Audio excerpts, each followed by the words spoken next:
Residential Appraisal Report Writing and Case Studies, Chapter 1, Appraising versus Reporting. Page 10, USPAP Standard 1.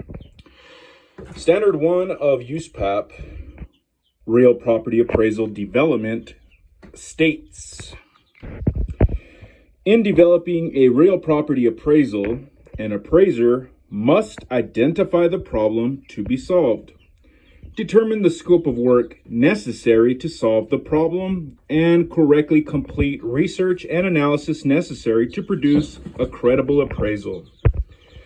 The key word in Standard 1 is credible.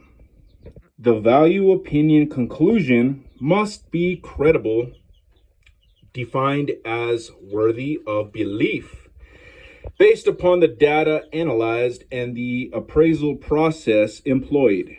The appraiser must believe in the value opinion, for only then can the appraiser expect any other party to put confidence in the value opinion. The Appraisal Foundation, Uniform Standards of a Professional Appraisal Practice, Washington, D.C., Appraisal Standards 2022-2028, end of page. Page 11, USPAP Standard 2. Standard 2, Real Property Appraisal Reporting, reads, in reporting the results of a real property appraisal, an appraiser must communicate each analysis, opinion, and conclusion in a manner that is not misleading.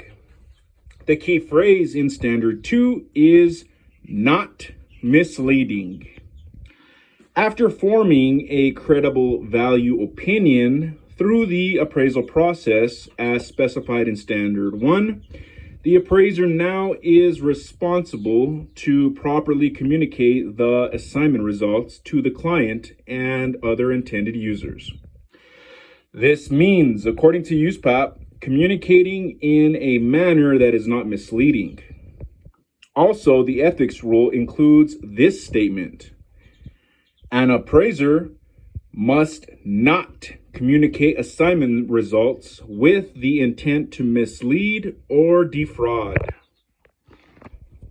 The ethics rule reminds us that we must not communicate assignment results in a fraudulent manner. What is the difference between being misleading and fraudulent? USPAP has a new definition in the 2020 through 2021 USPAP for misleading. It defines misleading as intentionally or unintentionally misrepresenting, misstating, or concealing relevant facts or conclusions. We must turn to a standard dictionary to define fraudulent. Fraudulent pretty much means intended to deceive. The difference between these two terms is intent. The definition of misleading says it may be intentional or unintentional. A report may be misleading by accident.